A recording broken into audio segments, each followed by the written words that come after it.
very interesting debate, and as well the topics how one led to another, and in the sense that all of them are interconnected between each other. Without energy, we don't have digitalization. Without the supply of digitalization, we cannot achieve our targets. But at the same time, without acceptance from the society and change in our behaviors as individuals, we cannot achieve the targets as overall. So I would like to dig a little bit deeper into your presentation. I was making notes as I was really interested in terms of how it all comes together.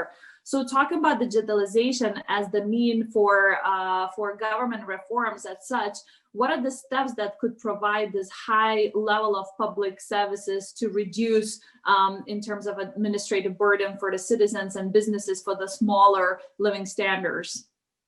Yes, thank you.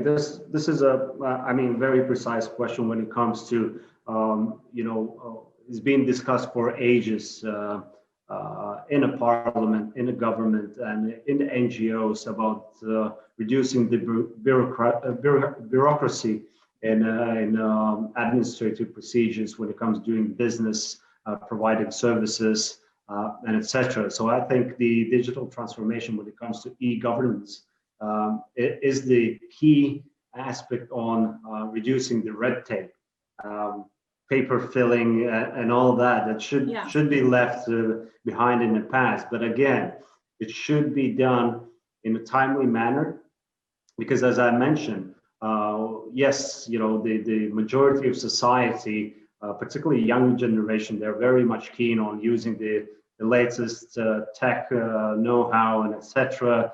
When it comes to the payments, submitting documentation, etc. But slightly different realities when it comes to older generation, and the legislative procedures should take this into account in order not to leave the, let's say, I would label now the vulnerable part of society when it comes to digital agenda, particularly older generation that are not that familiar with the latest technologies and tools that we use, on a daily basis.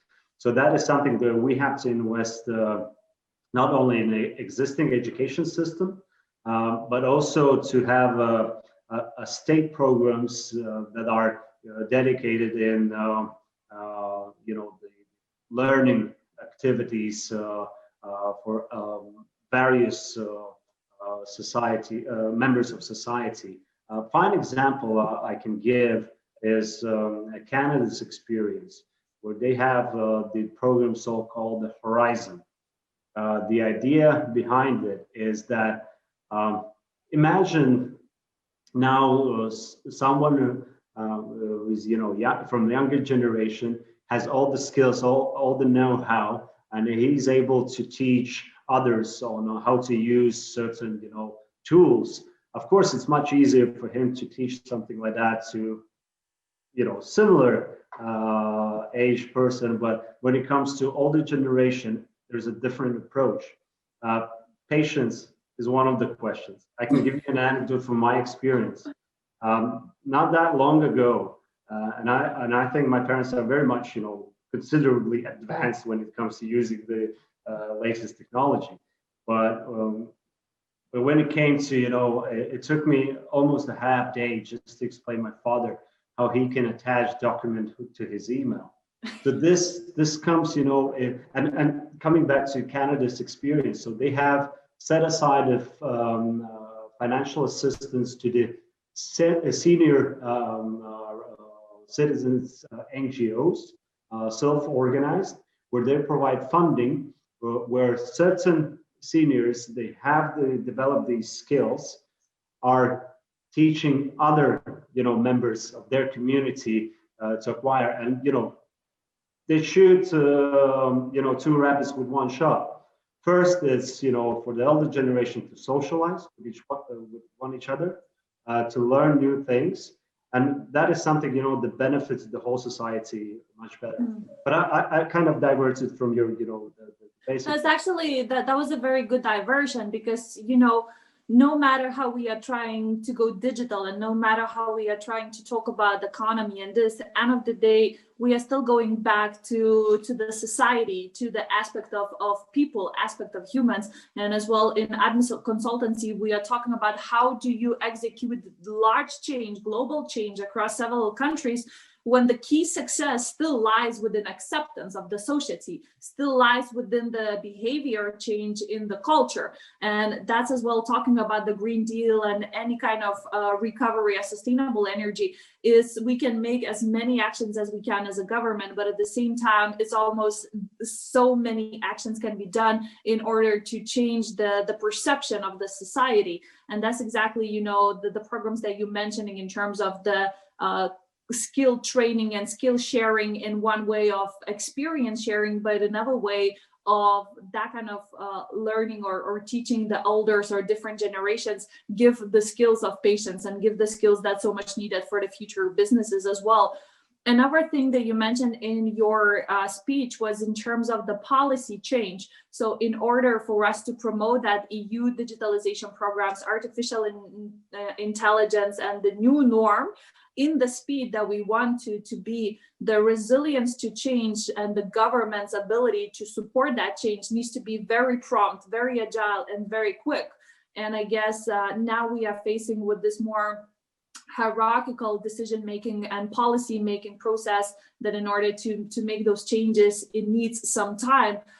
So how do you think, what are the key policies that that we will be looking for the change, and what do you think are the key policies that we can see changing soon in order to support that more agile and more quick digitalization and the changes that is now happening in the entire ruling model of the government itself? Well, thank you. It's a very wide question, but when it comes to EU, I think that is the sole superpower kind of labeling when it comes to EU. EU is a superpower on a global scale when it comes to regulations. When it comes to setting the policies on certain industry sectors and providing the best practice. A fine example is when it comes to digitalization. I think the number one priority for the people is actually privacy. What happens with their data that they're sharing, where they come, who uses them, and so on. So we can, if the governments and the EU can actually provide secure ways and policies that certain data and everything is contained and they're not loopholes, that can trigger more trust for people to actually use the new modern services, even provided through the government, e-governance as well. Fine example is I think when it comes to Baltic countries, I have to say that we are pioneering in this area in so many ways, particularly when we look at the average, how many people are using the e-signature that we have in Latvia as well. I mean, it just takes a few more years and, physical signature will become just, a history.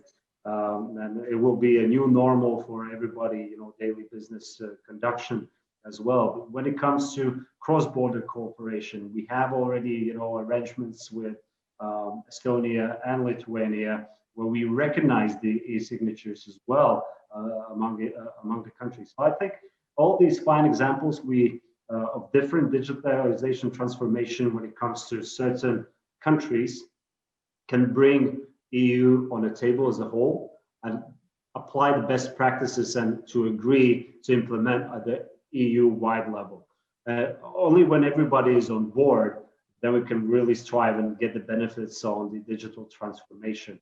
And in my introductory remarks, intervention, I mentioned the topic that is still going to be, a fighting topic even among the EU member states is the digital service tax.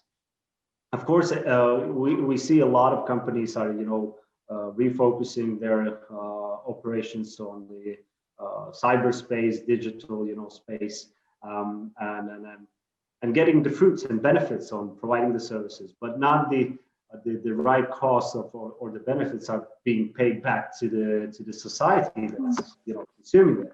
So this is something where EU really needs to coordinate this among the EU member states and have a common approach rather than having an environment where each member states introduce their own regulation, their own standards. It will only leave the whole space more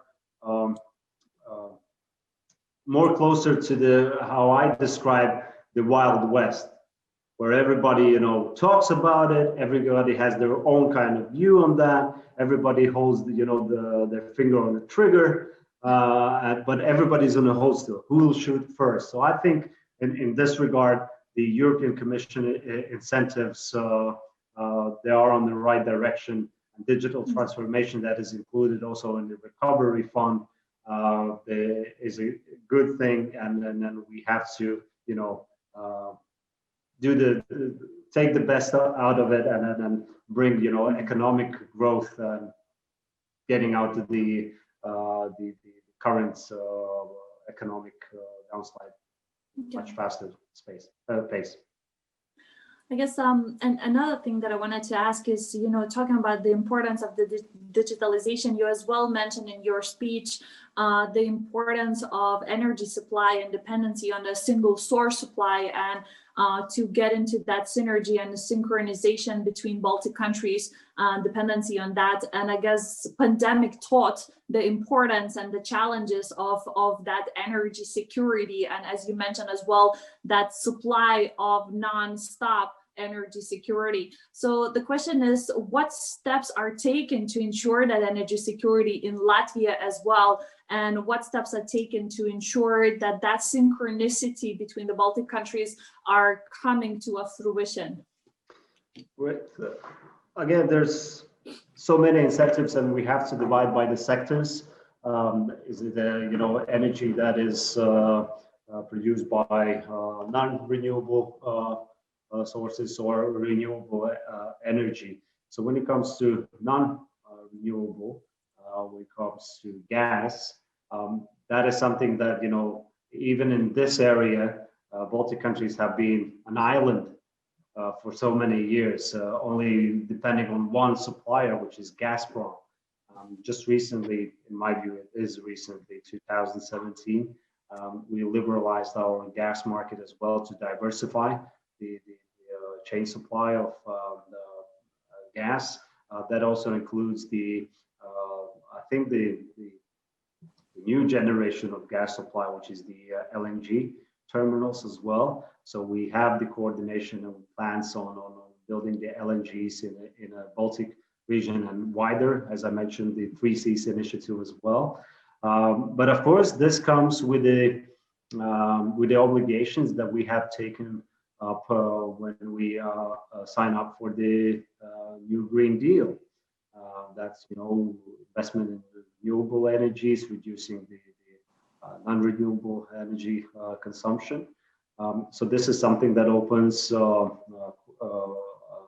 parts for infrastructure developing in wind farms, using other. When it comes to Latvia's case, we do have the statistics more or less in favor to us if we compare Estonia or Lithuania, because of the self-consumption, the energy margin for us, so we can produce 70% ourselves from the renewables of hydroelectric stations. But this is something where the EU should not think as each country singly about their own energy securities. This is a EU-wide question. So therefore, even though we could supply our own demand on the energy for our own resources, but we see that interdependence is always there within the EU, and we have to be solid there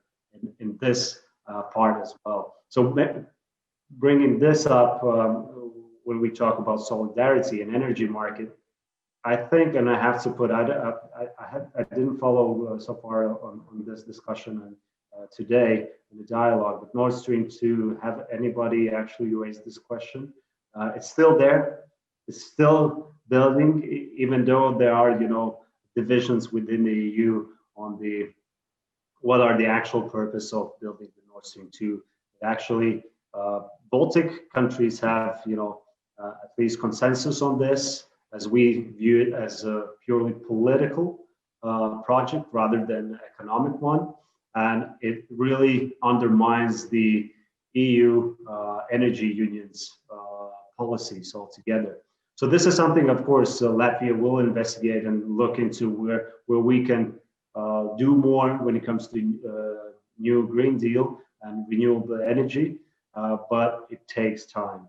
I mean, the infrastructure in the Baltic countries is outdated. Interconnectivity, interconnections, all that has to be either rebuilt or be built from scratch, and that takes time.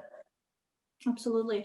So I guess following on those controversial questions, as you mentioned, as well as anyone can answer, one of the questions that I wanted to ask is in terms of the business relationships with Russia or cooperation relationship with Russia. Are there any potential benefits of those cooperations outside of oil and gas supply if the political constraints are resolved? Well, under the current Russian political regime, I don't think that is a feasible approach.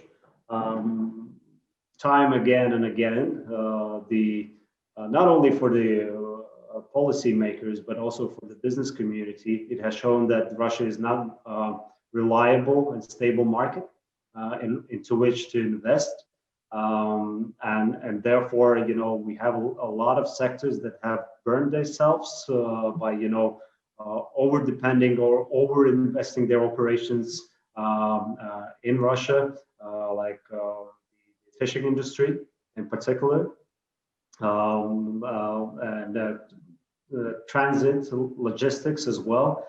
And therefore, I mean, we learned our mistakes done back in 2009, 2010, after the financial crisis, and following afterwards also the Russia's counter sanctions that were actually not aimed at certain individuals as the EU sanction policy, but rather the embargo on certain economic sectors.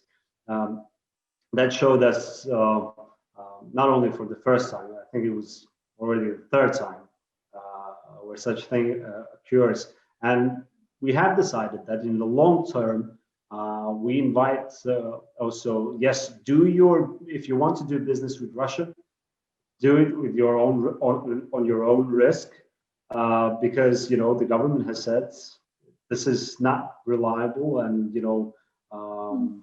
afterwards, if you see losses because of certain limitations that comes from Russia Federation, do not run and ask for the compensations. You were warned. So therefore, our aim was through the Latvian Investment Development Agency to look for the new export markets. So we have reorientated our focus. We have, opened the exports to Far East as well, to Central Asia. Now the aim is also to look at Africa. And the data shows that a lot of our exporters have managed to relocate that dependency that they have on Russia, the same volume on the new markets. So and again, if we look at Russian Federation, of course, we would love to do as a friendly neighborhood, a neighboring country, trade deals and etc. But under the current political regime that is in place in Russia, I think it's not feasible for foreseeable future. Okay. Thank you. That was a very great debate and a very interesting insights as well in terms of the political and foreign affairs, and interesting moments that you mentioned about the future collaboration with Africa and potential economy move towards that. I guess I would like to end our discussion in a little bit lighter subject, more philosophic in terms of the social perception and the aspect of the cultural change and behavior change. And in order for the economic change to be delivered in this kind of severity and mass, as you mentioned, it touches every single aspect of the social levels and the small and medium businesses, large organizations, geopolitical blocks, but at the end of the day, individual households. And how do you think that the government can support those social perception initiatives or those cultural behavior changes initiatives in our individual perception about digitalization, about the renewable energy, about the actions that we individually take, talking about everyday activities such as electricity, heating, and all the other day-to-day activities that we need to incorporate in our individual behavior changes as well. So are there any social programs happening in there? Well, of course, it's, the governments, I'm not talking only about Latvian government, but in the EU as a bloc as well. The informative campaigns should be made, awareness should be raised, what we're about to do, how we can improve your livelihood of each individual. But I would say that the COVID-19 actually has exposed a lot of realities that people maybe weren't aware of. Right now we see that all the restrictions and limitations, not only at the local level but at the global level. The air is cleaner, much like never before, and I think people see that. People are aware of that. Maybe not physically going out and see fresh air, but showing in data that reducing the flights, the airplane traffic, airway traffic altogether.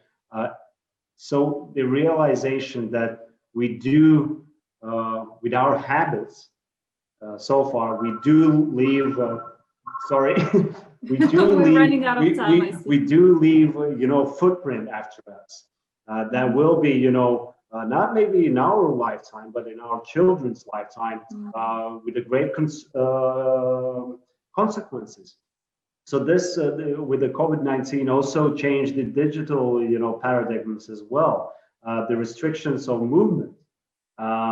People who were more hesitant to use, like, ordering groceries from the market online, they're doing now. They're saying, why I haven't done that before? Yeah. And it's awareness. It's awareness that, it actually, the restrictions and the COVID-19 has changed our habits. And change of habits, I think, it's the key aspect when it comes to social, understanding on when it comes to digitalization or the environment protection.